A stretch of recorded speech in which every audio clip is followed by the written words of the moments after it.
You've cleaned the house, you've listed it online, and maybe even fluffed a few pillows, and still crickets. No showings, no offers, and definitely no champagne popping. You know, if your home isn't selling, it might not be the market. It might be a few fixable missteps that are turning buyers off before they even walk through your front door. In today's video, I'm walking you through the most common reasons homes sit unsold, things I've seen time and time again here in the South Denver metro suburbs, and how to turn it around without losing your mind or your equity. Overpricing, why it backfires in the Denver market. Now, let's start by talking about pricing, because this one trips up a lot of sellers. You want to get the most for your home, totally fair. But when your price tag is reflecting your memories more than the market, yeah, that's when the problem starts. I recently looked at listings in the South Denver metro area, places like Inglewood, Littleton, Highlands Ranch, Parker, and Lone Tree. And the homes that sat the longest, yeah, almost all of them started out overpriced.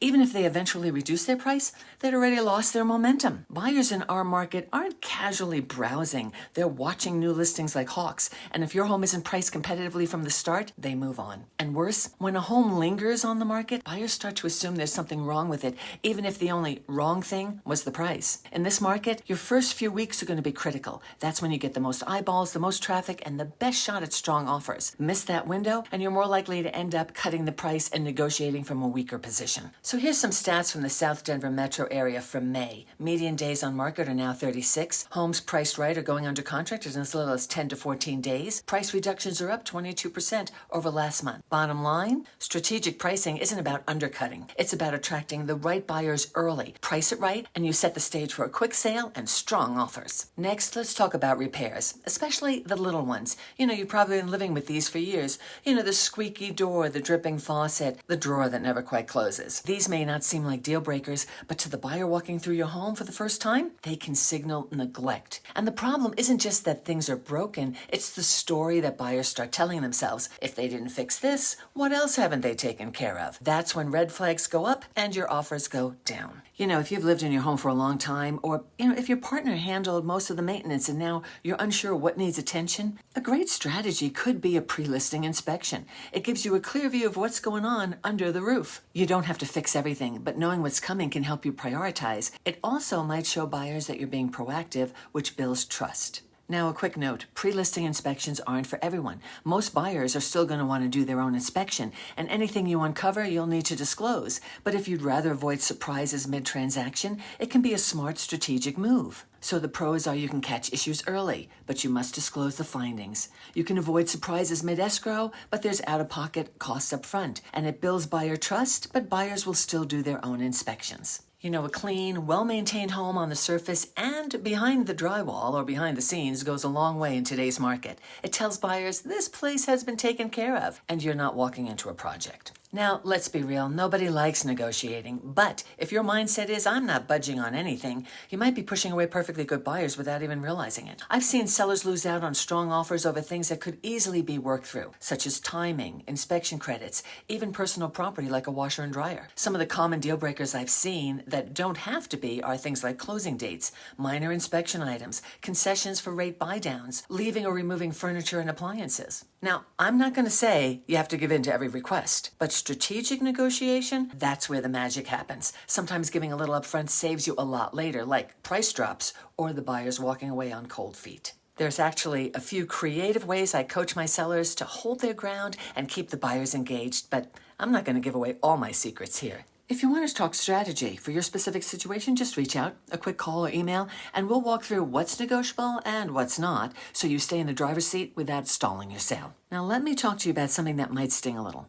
Just because you've lived in your home comfortably for years doesn't mean it's ready for the buyers. Staging isn't about decorating, it's about marketing. It's about showing off your home's best features and downplaying the ones that aren't exactly Instagram worthy. Now, there's 3 ways you can stage your home. You can do it yourself with what you've got, and this is a budget-friendly route. We use what you already own, just rearrange it to show off space and flow, less furniture, more breathing room. Think decluttering, depersonalizing, and adding light. You want to do it yourself, but you need a game plan? We offer walkthrough consultations where we point out what to keep, what to store, and how to create that open and inviting feel buyers love. Or you can hire a professional stager. If you're moving out before the sale, professional staging can help your home feel warm and lived in, not echoey and forgotten. Yeah, it costs a bit more, but it can also speed up sale and reduce chances of price drops. No matter which route you choose, the goal is the same. Help buyers emotionally connect with your space. When they start picturing their own life there, that's when the offers happen.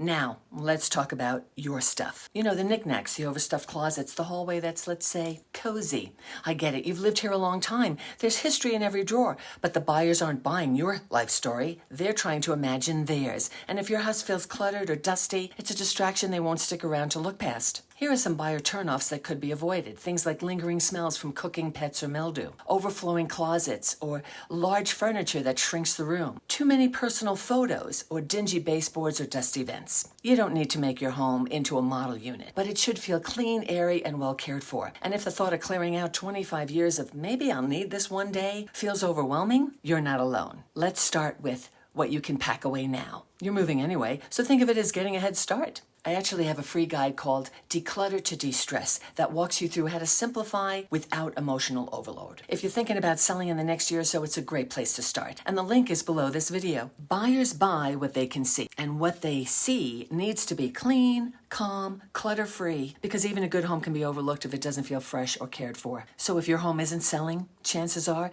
it's not just the market. It could be pricing, condition, presentation, or all those little things that add up to one big no thanks from the buyer. The good news, every one of these issues can be fixed, and they don't require a big budget, just the right strategy. Think about pricing it smart, knocking out repairs, being open to the right negotiations, staging it to shine, and decluttering like you're leaving. Hi, I'm Peggy Durstall, a realtor with Live Denver Suburbs, powered by HomeSmart, and I specialize in helping women over 50 make smart, empowered moves, especially when they're selling on their own for the first time. If you're thinking about listing or you've tried it and it didn't go as planned, let's talk. I'll help you spot what's holding things back, and more importantly, how to move forward without all the stress. Just shoot me a quick message. I'd be happy to schedule a free, no pressure strategy call. You don't have to do this alone.